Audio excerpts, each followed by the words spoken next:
In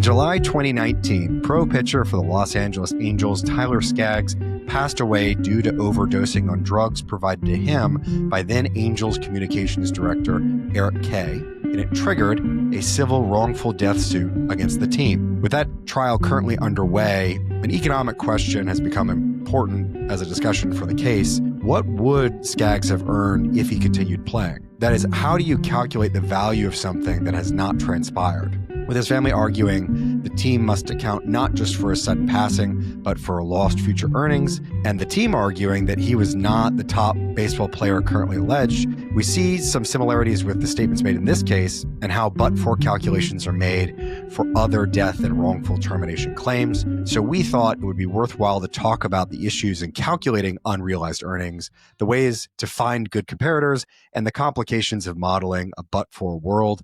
Hello and welcome to Of Significance, the podcast where you can't discount any interest. I'm your everyman host, Brent right here with two data experts who knew about big data before it was big.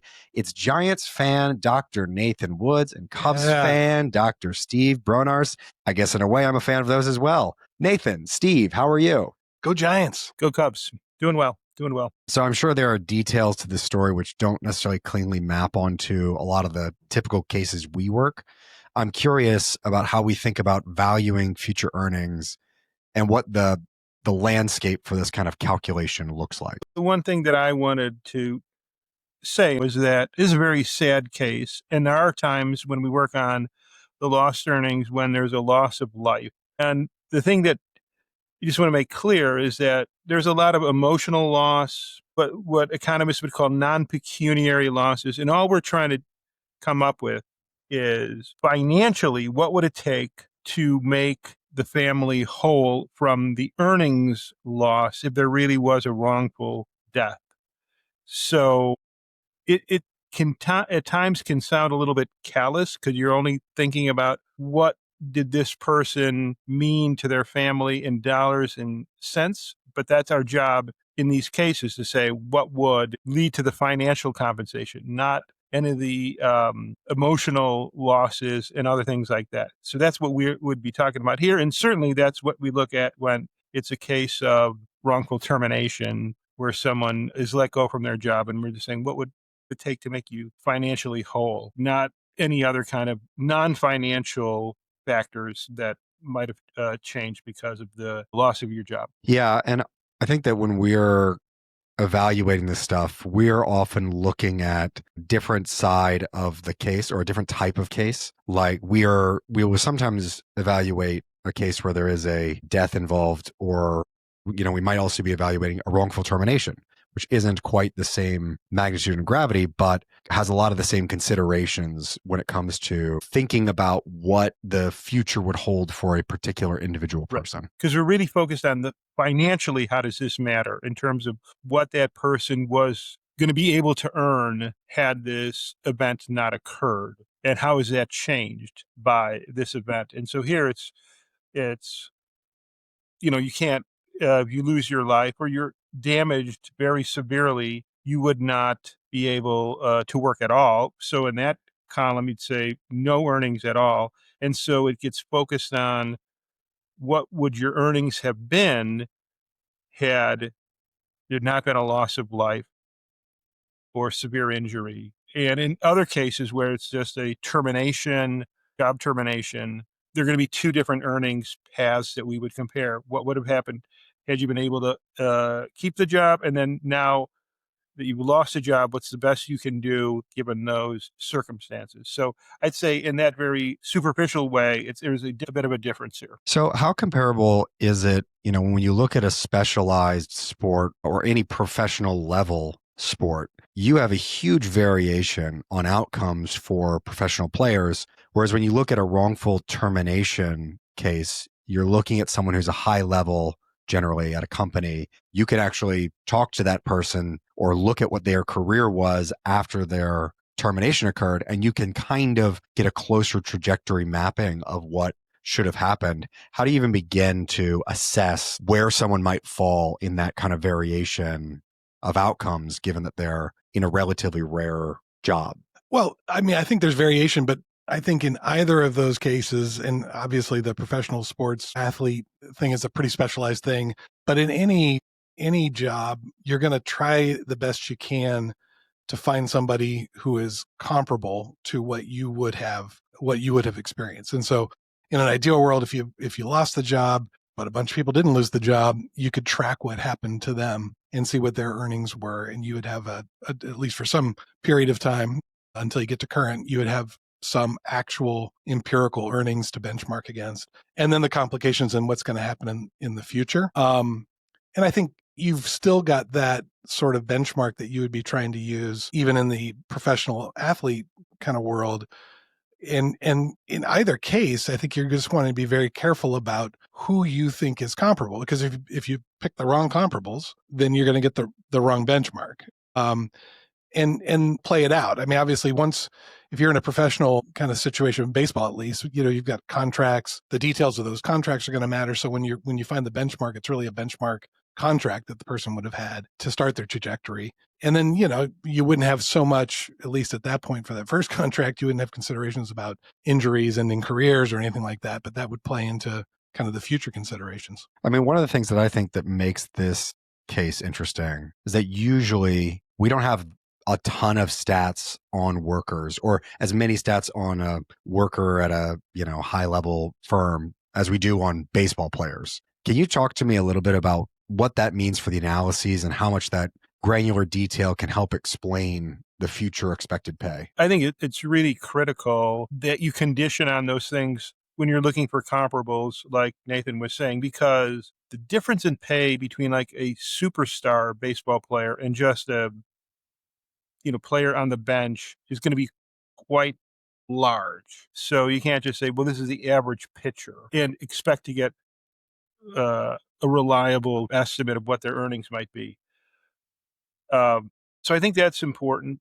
But the other thing that makes it more difficult is you don't know how long their career is going to last. Nathan mentioned the possibility of injuries. And so even on a situation we're saying, if he would play this many years, he could expect to earn a certain amount. It's not always easy to know how long those careers would be. But I think the different measures of performance are absolutely necessary. And some sports have better measures of individual performance than others. I think baseball has some of the best measures that can be used. If we move away from baseball and the current kind of topic to a lost earning, somebody's lost their job, many times what we're relying upon, the data might be pretty good kind of on average, but it's not specific to that person exactly in their particular job and their particular employer and all of that. So you're more likely to have, hey, what's an average unemployment duration? What is kind of a typical reemployment situation in terms of the wage? And what are we going to assume in terms of the growth in that wage? And then a catch up. And all of those are going to be probably taken from pretty broad-based, publicly available data sets, and not something that is unique to that person who lost their job and their specific company and so on.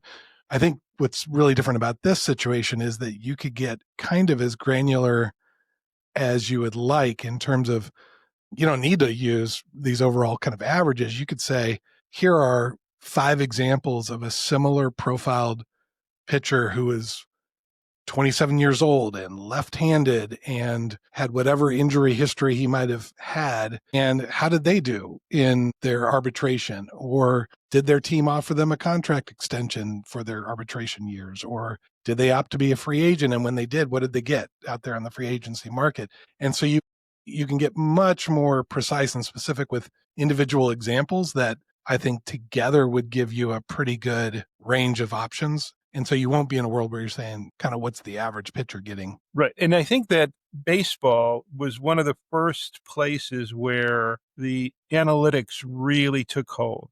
There was a guy named Bill James who started putting together alternatives to the usual statistics that would be out there. But even at that time, which was like in probably the 1970s, there was already a lot of information that you would be able to track on how many innings a pitcher pitched, how many strikeouts, walks, earned run average, all this kind of stuff, which depending on the values of those outcomes could change the value of that pitcher because it helps you predict the possibility of success, how many games you're going to win if you go with this pitcher compared to another one. And it's only gotten in the last, 50 years, more and better summary statistics. But this stuff is being tracked. So you basically know play by play what happens in every game. There are databases out there. How does this pitcher do when there are runners on base, in scoring position, late innings, early innings, against hitters of certain types? So there's just a tremendous amount of data that's out there. And I think the thing about the way we would do it in terms of predicting pay is we would use a regression, and you can just keep adding controls to your regression model that help you narrow that very wide initial pay differential that you might see among all pitchers and say, as Nathan was saying, among left-handed pitchers in this age group with these other characteristics, you don't know exactly what the earnings would be, but we have a much better idea what the range might be. And we would love to run that regression, and I wish somebody would ask us to run that regression. So if you're listening out there, we're available for that. But I think as a practical matter, the way we would think about this if we were engaged in this case is the agents who represent all these players have done all of those analyses and have convinced teams to pay whatever they've paid and sign whatever contracts they need to sign. And that would be, that would be the approximation for what all of those underlying analytics would suggest. And that would also take into account, by the way, whatever other factors that you might think were valuable. If you thought it was a really good clubhouse guy, or was going to be a good mentor to younger players, or whatever the things that are harder to quantify in terms of strikes and balls, that's one thing. But whether you're a good mentor might be different. But all of that is going into the actual contracts that other comparable pitchers have signed. Well, thinking about Bill James, people liked him, right? The guy who added math to everyone's favorite fun time. In the period of time that statistics started to be added to baseball, I'm not a huge baseball fan, so this is really an outsider's perspective. You don't say. But it seems like a lot of new statistics are being developed every couple of years. There's always some extra lens that people are adding that people say is a better explainer for, future outcomes in terms of the games themselves. I'm kind of curious if we're doing an assessment of what we think a player would earn in the future, and we know that the metrics by which we judge those players are going to be different in 5 years, they'll be different in 5 years after that. Is there some way that we would need to factor that into our current calculation of what that person is expected to be paid? I think it's possible, but I think that the new statistics that are coming up are really meant to be overall summaries. So yes, there'll be new ways of summarizing this long list of possible metrics that could feed into it, but it may not be as big of a change over the length of a player's career as you might think. It could be summarized in different ways, but I think the input to that new overall statistic is still based on some of the things that have been around a while. It's just being combined in different ways. I think over a long enough time period, maybe different things are valued. Like back in the day, I think, Nathan, I don't know if you agree or disagree with this, if you could get later into a game, cleat games, that used to be like a big deal. Mm-hmm. I don't think people care about that as much. Not yet. Right. It's still a big deal when it happens because it's so rare. But I agree in terms of thinking about length of contract and how much you're going to pay somebody. I don't think that's as important. Right. And there might be other characteristics like that where you go, we used to think that was important or not so important. And now, we've changed our view on that attribute and its value. But I think that takes a bit more time to play out. And so predicting 20 years from now, like who are going to be the most valuable pitchers, what are their characteristics, is going to be harder than like 5 years from now because it probably won't be that different. We need a random sample of baseball players that we make continue playing until they're like, they've been in the game for 50 years, 60 years. Yeah. There is an argument that's kind of put forward that because Skaggs was using drugs, that if he was caught, he could have earned nothing. And when we're doing a wrongful termination suit, we wouldn't see the exact same thing, but we have seen it where a company being sued actually closes and stops operating. There's the legal question about liability, which we can't address, but I'm kind of curious in thinking about unexpected events, whether those unexpected kind of events change how we would assess the future earnings. Yeah, it's an interesting kind of parallel. I guess the company could go out of business. We've also seen arguments where the person has not mitigated at all. They have not looked for a job at all, and maybe that's a reason for there to be no damages, or at least that's what one of the parties would say. I mean, I think you take those things into account. I think in terms of the drug use, there would have to be a lot more evidence than I have anyway. As I sit here about it, was it rampant and ongoing, or was it something that you really thought was going to have a meaningful likelihood of causing him to not get any contract at all from another team? But I think you could put that out there as one of the alternatives. I mean, usually in these cases, we don't think there's one number that's the correct number. It's sort of a range of possibilities given different sets of assumptions that are defensible that you would put forward. Yeah, I think that I think I said earlier, one of the big questions is really career length. In football, Tom Brady took really, really good care of himself, and he played a position where it's possible to play into your 40s. Mickey Mantle didn't take such good care of himself. He also had injuries and stuff like that. So I think maybe you could argue that the length of your career, you might be able to do something from how well you were taking care of yourself. And so could you assume this person would have had a career of a particular length or not? Yes, there are injuries that could play a role, but it's also got to take care of yourself in the off season. You got to watch what you eat and drink and drug use and all these other things. I think it's a tough argument to make, but I think the big unknown question, because all these athletes are going to be making quite a bit of money by most people's standards for a relatively short career. And so a few years in most people's careers is like, okay, that's, 5% longer career, 5% shorter. A few years for a baseball player, that could be 25% more years or 25% less, depending on how well you take care of yourself. So I think that's a big question that would have a substantial impact on the foregone earning. But yeah, I do think you can. How many other players have literally received no major league contract offers as a result of their drug use, right? I don't remember any offhand. So, I mean, if that was something that really happened, I think you could build in that probably pretty low probability of it occurring and adjust the outcome as a result. I mean, with all these calculations, it does make me think about the fact that we do have companies that specialize in calculating the payout of a negative outcome, namely insurance companies. I mean, is there any reason why you couldn't just go look up actuarial tables and do a simple, straightforward of this calculation? There's something I'm missing about, kind of how we think about this stuff. Well, I don't think, I think other than probably some pretty specialty insurance companies or departments of insurance companies that deal with professional sports, because I do think there's plenty of insurance companies that are insuring contracts for the teams in case the players for whatever reason not able to play. So they would have maybe some good information on that.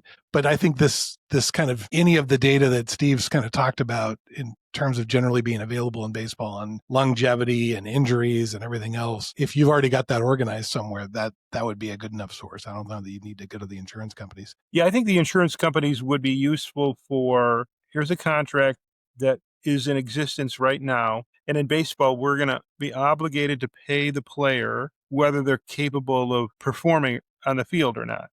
The team is completely providing that insurance to the player that they might not be able to play due to injury. And so the insurance company could cover that if the team wants to not self-insure, but say, what would it cost that the insurance company would pay the player in the event of this injury? But I wouldn't think that the insurance company would be offering not just for this contract, but the next contract and the one after that, which would be relevant in this case. They would know, okay, there's a 3-year contract.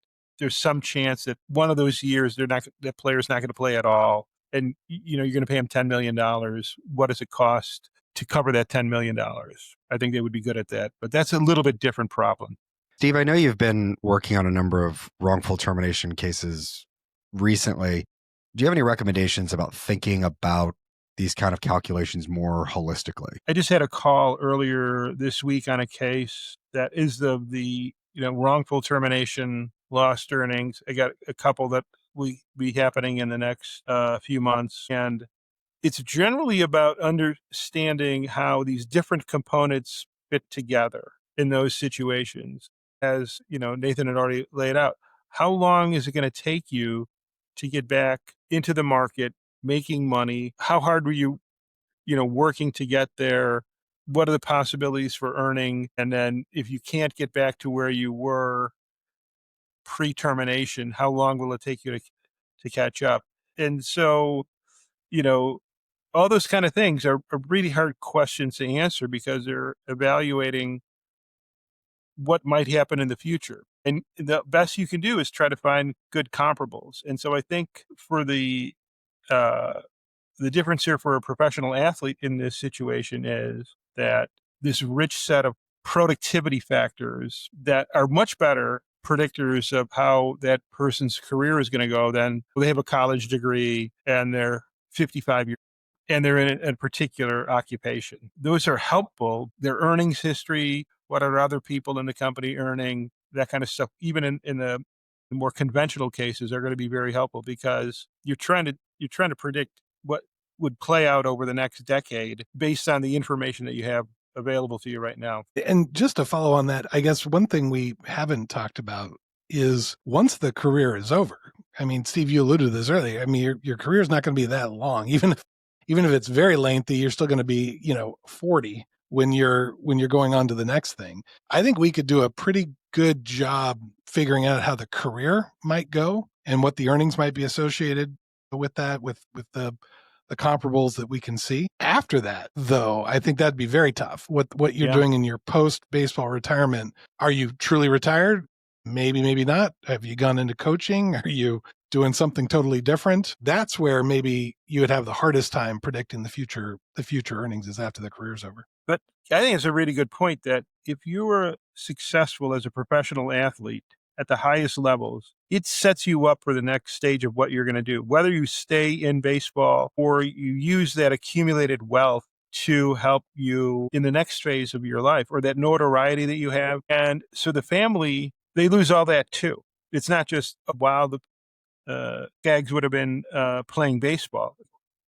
It can have a generational impact if you get to a certain level. That's unclear for a lot of these players whether they can get to that. But these players are going to be making tens of millions of dollars per year, year after year after year, potentially. That opens up a lot of other opportunities down the road. I mean, yeah, so one of the reasons why we're talking about this case is I think that there is a lot of applicability to the kinds of cases we look at, and then just the way that people think about the future, planning for different parts of their own careers. Obviously, this is a legal matter where there is a damage assessment. And as Steve has pointed out, there's a lot of complications to separating any of the emotional components from the calculation components with getting a job. Are there any other things related to applicability for other people that you think are good takeaways? Well, for me, the big takeaway is be thoughtful about the comparables. I think that's a good point, Nathan. You should always be looking for good comparables. Should always be looking for good comparables. I agree. Well, that's been this episode of Significance. This episode's been brought to you by Edgeworth Economics, a leader in economic consulting, and with the help of our producers, Kimberly Krewald, Ryan Deal, and Brian McLamara of Brand Ready Media, with music by Armwell Lang. Thanks for listening, StatPack, and always remember to check your assumptions.